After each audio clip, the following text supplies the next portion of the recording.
Hello, my name is Vika. I'm an illustrator based in San Francisco. This is Oni. He is my youngest cat and also my design intern. Together, we are going to tell you what to expect in this video. So, here's the thing. I've been filming pretty consistently over the past 2 or 3 months. And so there's a lot of footage. I thought the best way to go about it is to just give them all to you in one giant video. Is that the wrong move? Is that stupid? Will the YouTube algorithm and YouTube gods hate me for it? Possibly. But if I don't do it that way, I fear that you're never going to see any of that footage ever again because more things are going to happen to me and I might as well just show you in one go. So, 3 main things happened to me over the past few months.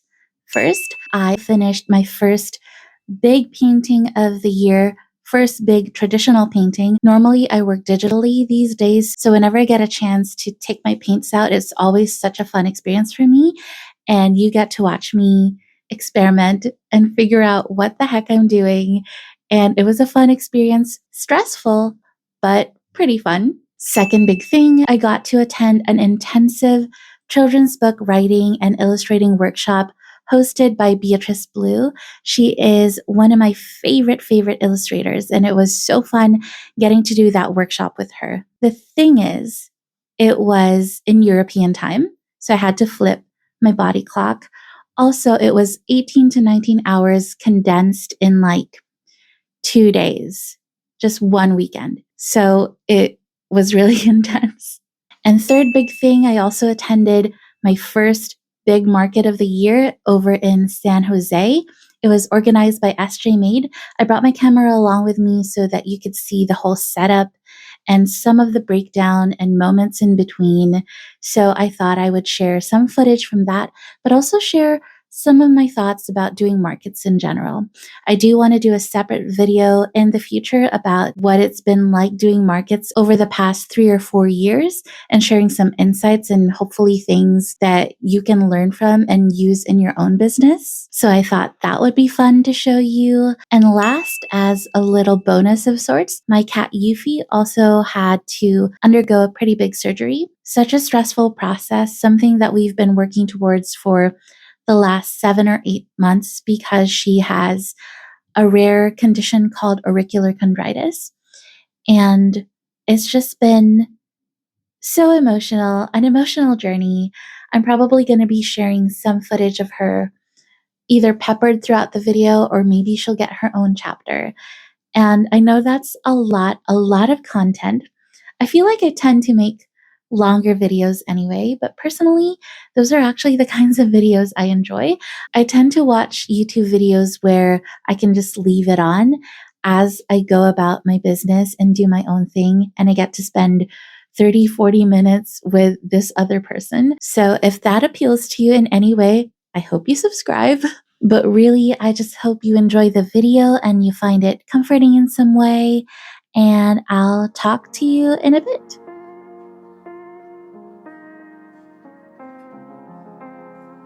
We are at my drawing desk, and I am going to try to show you what I have prepped so far. Now, truth be told, I do have a tendency to just over prep. Sometimes it is to my detriment, but sometimes it's helpful. And in this case, I'm just keeping my fingers crossed that it's helpful. I tend to overthink a lot when it comes to everything in my life, and I want this to go well.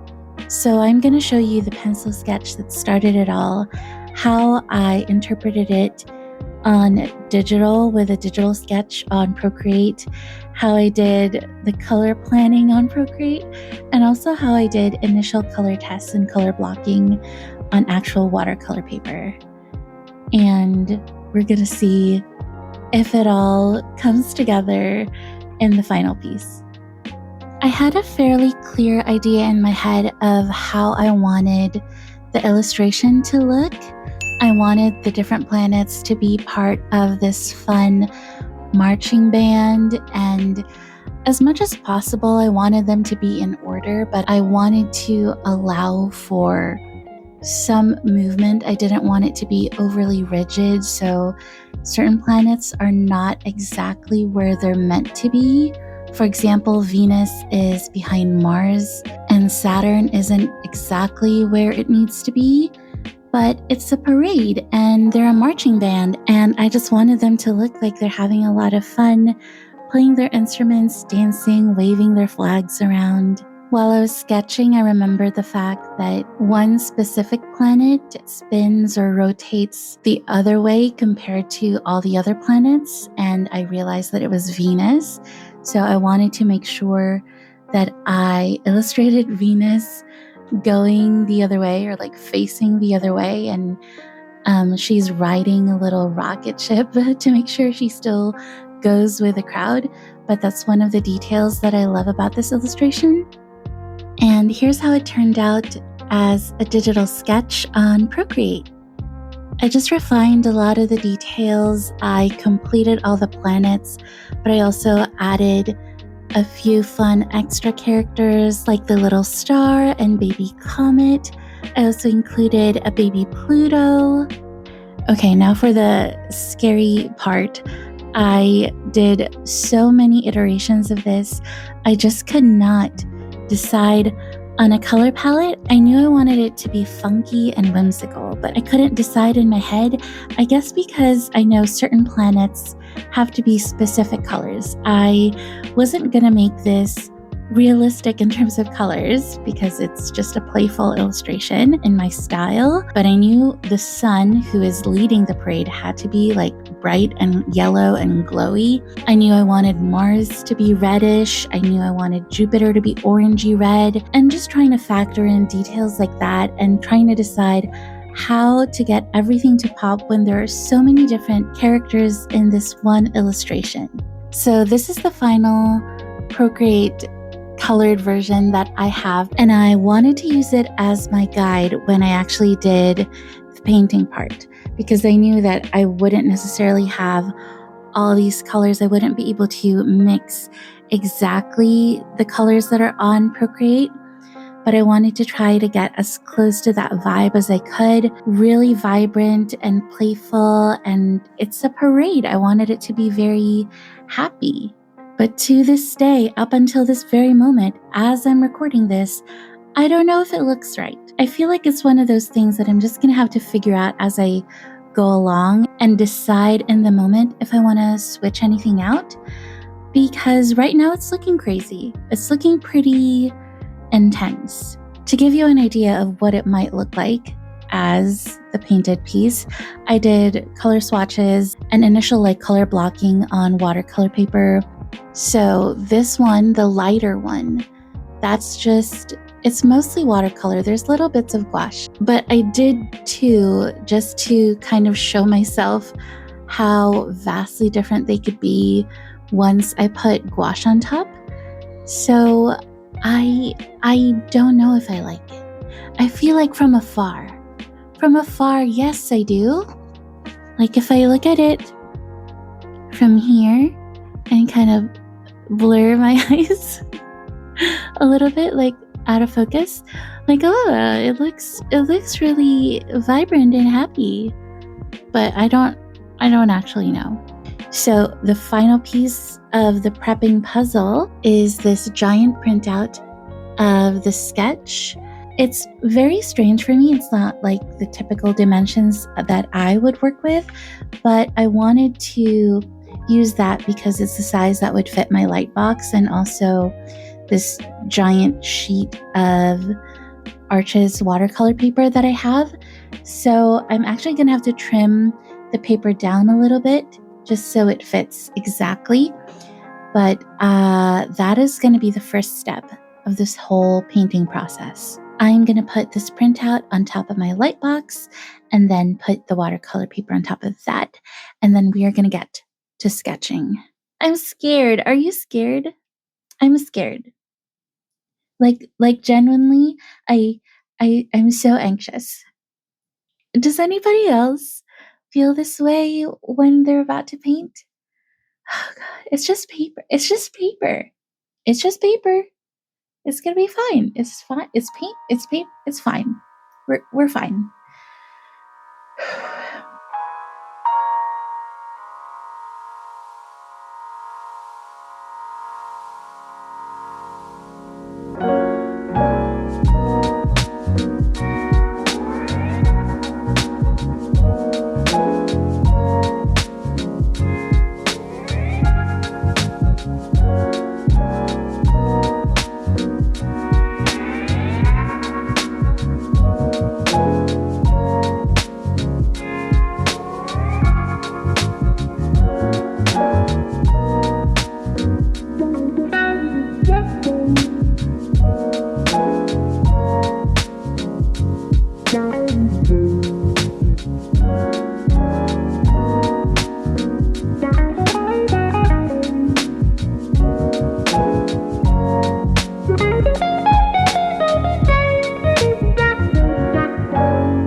first half of today's session for the workshop is done. We're taking an 1.5 hour break, and I already feel myself like fading, but I'm gonna push as much as I can, just because it's just a great opportunity to be able to be present and ask her questions in real time, and I just want to make the most of it as long as I am physically, mentally, emotionally capable. Yeah, it's been really eye-opening in terms of seeing the behind-the-scenes process, but also it's reawakening this desire in me. It's something I've always had anyway, but it's rekindling this passion to make this happen for myself. I really want to be able to write a good story first and foremost. I guess as an illustrator, one of the things that I really want to achieve with writing in illustrating a children's book is the fact that I think that the illustration process is going to be so fun, and I want it to be visually like fun and beautiful.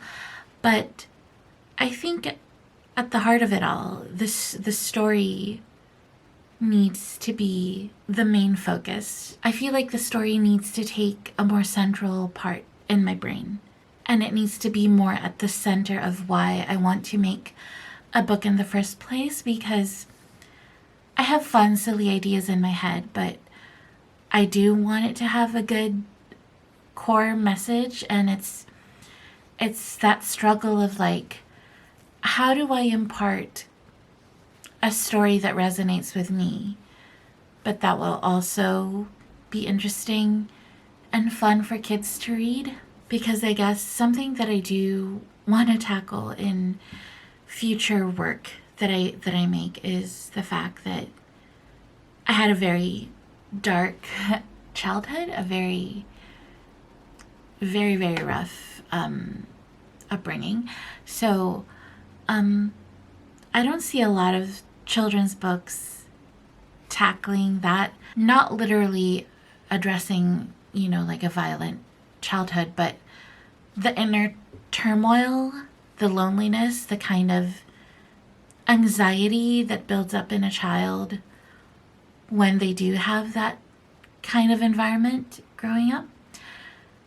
And I don't see a lot of books that necessarily goes into that and maybe addresses how a child can be different because of that environment. And that's something I want to be able to make someday. I know it's a very tricky and very delicate thing to have to explore, but I feel like that's something I would have appreciated as a child.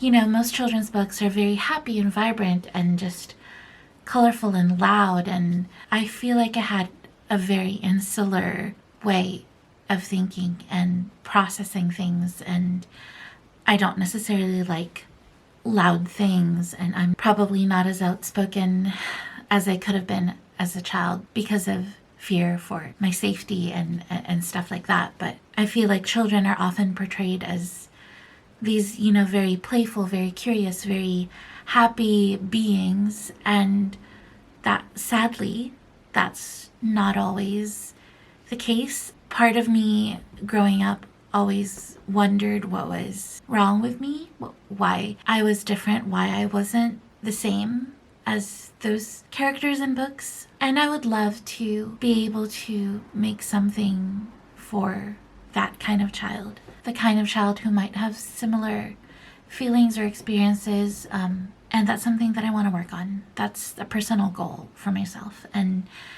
maybe it's not something that'll be published like widespread, but even if it's a personal project that I take on for myself, that's something that's meaningful to me and very personal to me. And taking this class is just rekindling those desires to really make this happen.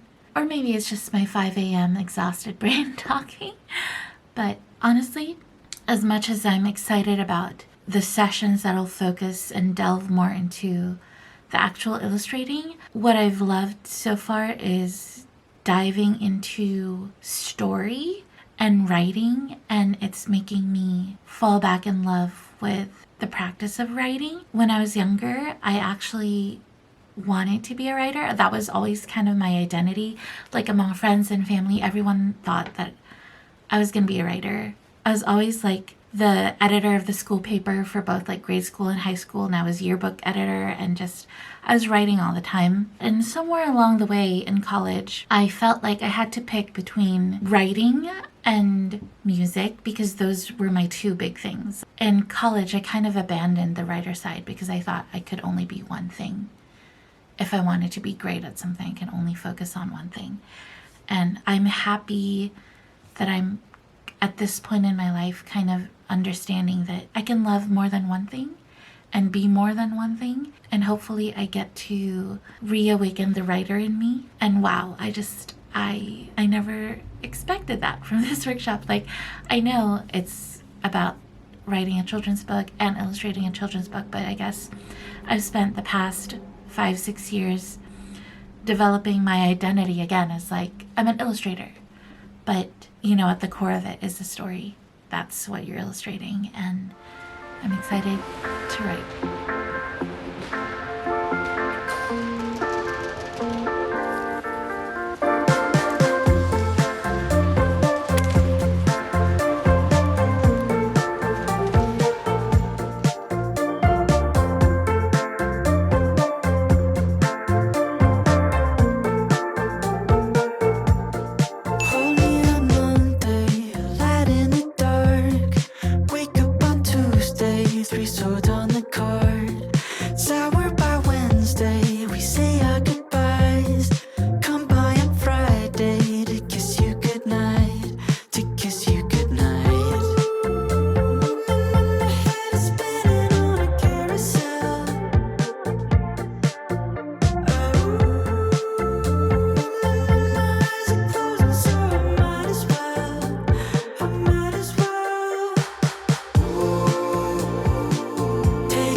Are we doing cash, card, Venmo?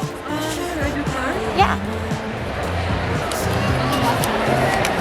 I think your art is my favorite in all of SJMade. Oh my god!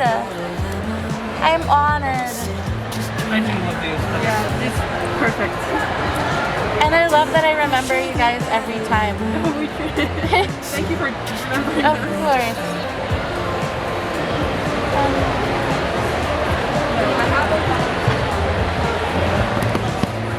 Perfect. Thank you so much. Have a great day, guys. Thank you.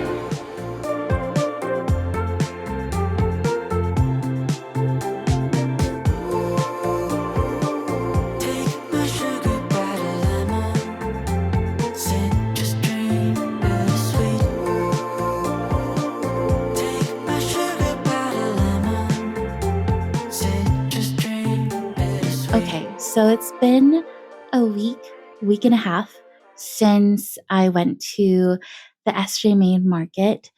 And as usual, it was organized really well. I really love that about their team. They're always really good about making sure all the vendors are happy, all the instructions are clear.